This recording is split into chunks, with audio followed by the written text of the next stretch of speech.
الحمد للہ رب العالمین، الصلاة والسلام علی خاتم النبیین وعلی آلہ وصحبہ اجمعین، اما بعد فاعوذ باللہ من الشیطان الرجیم، بسم اللہ الرحمن الرحیم۔ قال اللہ تعالی فی سورة الکہف، فانطلقا حتى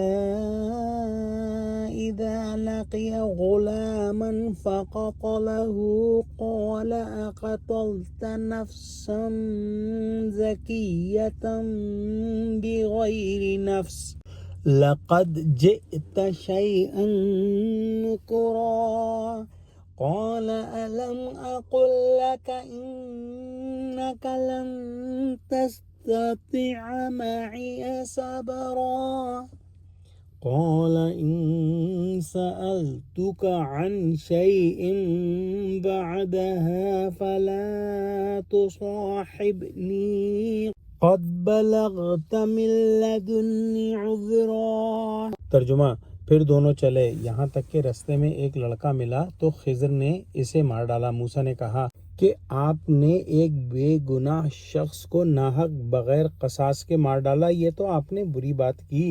خضر نے کہا کیا میں نے نہیں کہا تھا کہ تم میرے ساتھ صبر نہیں کر سکو گے؟ انہوں نے کہا کہ اگر میں اس کے بعد پھر کوئی بات پوچھوں یا اعتراض کروں تو مجھے اپنے ساتھ نہ رکھیے گا کہ آپ میری طرف سے عذر کے قبول کرنے میں غایت کو پہنچ گئے۔ جب حضرت موسیٰ علیہ السلام نے حضرت خضر علیہ السلام سے درخواست کی کہ میرے بھول جانے کی وجہ سے مجھ کو مشکل میں نہ ڈالیے اور مجھ کو ایک اور موقع دیجیے، تو حضرت خضر علیہ السلام نے ان کی درخواست کو قبول کیا اور پھر وہ دونوں مزید سفر میں آگے چلے۔ ایک گاؤں کے قریب چند لڑکے کھیل رہے تھے۔ ان میں سے ایک کو جو زیادہ خوبصورت اور سیانہ تھا خضر علیہ السلام نے پکڑ کر مار ڈالا اور چل کھڑے ہوئے۔ بعض روایات میں اس کا نام جیسور آیا ہے۔ وہ لڑکا بالغ تھا یا نہیں، بعض کا قول ہے کہ بالغ تھا، اور لفظ غلام عدم بلوغ پر دلالت نہیں کرتا، لیکن جمہور مفسرین اس کو نابالغ ہی بیان کرتے ہیں، واللہ عالم۔ یہ ایک بے گناہ شخص تھا دنیاوی طور پر، اور کسی کو نہیں پتا تھا کہ آگے جا کر یہ کیا کرے گا۔ حضرت موسیٰ علیہ السلام نے بھی یہی بات خضر علیہ السلام سے کی کہ یہ بے گناہ تھا، جب تک لڑکا بالغ نہ ہو اس پر کچھ گناہ نہیں۔ یہ لفظ بظاہر اس کے نابالغ ہونے کی تائید کرتا ہے، اگرچہ دوسروں کے لیے تاویل کی گنجائش ہے۔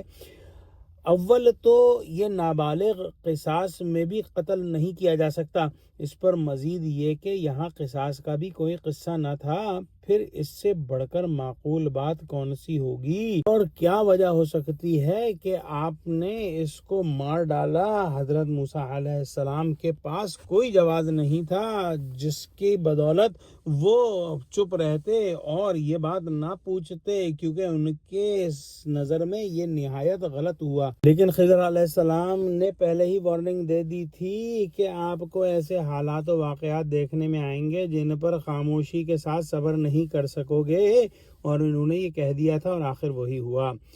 حضرت موسیٰ علیہ السلام کو اندازہ ہو گیا کہ حضرت خضر علیہ السلام کے تحیر خیز واقعات اور حالات کا چپ چاپ مشاہدے کرتے رہنا بڑی ٹیڑھی کھیر ہے، اس لیے آخری بات کہہ دی کہ اس مرتبہ اگر سوال کروں تو آپ مجھے اپنے ساتھ نہ رکھیں، ایسا کرنے میں آپ معذور ہوں گے اور میری طرف سے کوئی الزام آپ پر عائد نہیں ہو سکتا، کیونکہ 3 مرتبہ موقع دے کر آپ حجت تمام کر چکے۔ صحیح بخاری میں ایک حدیث ہے کہ نبی پاک صلی اللہ علیہ وسلم نے فرمایا کہ اللہ موسیٰ علیہ السلام پر رحم کرے، اگر وہ حضرت خضر سے مزید ٹھہرتے تو ہم اور بھی حیرت انگیز باتیں سیکھ لیتے، لیکن حضرت موسیٰ علیہ السلام نے خود وہ شرط لگائی تھی کہ اگر وہ سوال کریں تو ان کا ساتھ ختم ہو جائے گا، اور ایسا ہی ہوا جیسا کہ ہم اگلی آیتوں میں پڑھیں گے۔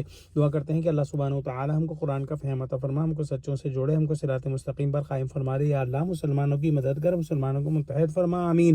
وآخر دعوانا ان الحمد للہ رب العالمین۔ السلام علیکم ورحمۃ اللہ وبرکاتہ۔